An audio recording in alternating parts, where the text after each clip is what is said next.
Il y a 10 ans, quand j'ai acheté ma première voiture, c'était ça la liberté. C'était le fait de pouvoir aller où je voulais, à n'importe quel moment.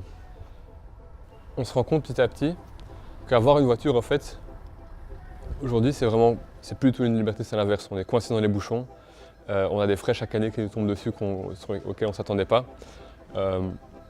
Impossible de garer cette voiture, que ce soit chez moi, que ce soit là où je vais. Donc aujourd'hui, la voiture, c'est l'inverse de la liberté.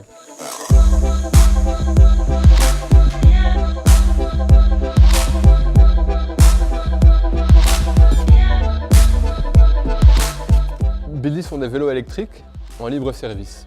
Libre service, ça veut dire que ce sont des vélos qu'on peut trouver partout dans Bruxelles via l'application et qu'on ouvre aussi via l'application. Il n'y a pas de borne, ce sont des cadenas connectés, donc on l'attache à un poteau, à un rack de vélo, où on veut.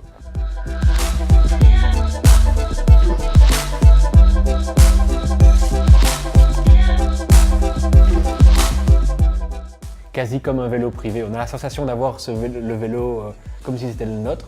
Et puis quand on sort de chez soi ou quand on sort de son bureau pour récupérer le vélo, on regarde sur la carte et généralement il y a un vélo en dehors des 300 mètres. Donc on marche quelques secondes, 2-3 minutes maximum pour avoir le vélo à disposition. Mais c'est un vélo qui est alors chaque fois toujours chargé et toujours en état. Donc ça a le côté de ne pas devoir se préoccuper de l'entretien ni du chargement de la batterie.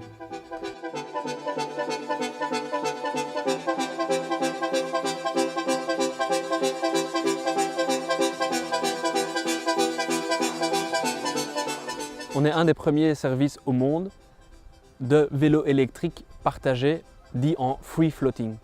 Et donc nous allons surfer sur cette vague tant dans les villes en Belgique que les villes européennes, avec la longueur d'avance que nous avons en termes de connaissances technologiques et opérationnelles. Donc pourquoi est-ce qu'on lance Billy aujourd'hui? Il y a plusieurs raisons. La première, c'est qu'on observe le fait que les villes sont en transition. Il y a de plus en plus de trafic, on est tous coincés dans les bouchons. Et donc il y a vraiment un besoin pour trouver des alternatives. Ensuite, on voit que les gens commencent à chercher eux-mêmes aussi des solutions. On voit qu'ils se dirigent de plus en plus vers des modes de transport partagés, accessibles via smartphone. On pense aux voitures partagées, on pense aux scooters partagés. Et la troisième raison, c'est que la technologie dont on avait besoin pour créer ce projet n'arrive à maturité qu'aujourd'hui. Il y a 6 mois, ça n'aurait pas été possible. On a enfin trouvé toutes les technologies, on a enfin créé ce puzzle et tout rentré dans un vélo électrique qui permet d'avoir une autonomie suffisante pour se déplacer dans Bruxelles. Donc le vélo électrique, c'est le moyen de transport individuel des villes du futur. Il n'aura jamais été aussi facile, aussi rapide, aussi efficace de se déplacer d'un point à un autre. Donc on prévoit le lancement pour septembre avec 150 vélos sur une zone restreinte dans Bruxelles. Et à partir de 2018, on met tout sur la croissance. L'idée, c'est de monter à 1500 vélos minimum sur Bruxelles et en parallèle de commencer à ouvrir dans plusieurs villes en Europe et en Belgique. L'avantage qu'on a avec Billy, c'est qu'on n'a pas d'infrastructure fixe, ce qui nous permet d'être très flexible et d'être très rapide dans l'expansion et de devenir pionnier sur le marché européen et leader de ce marché du vélo électrique partagé en libre service.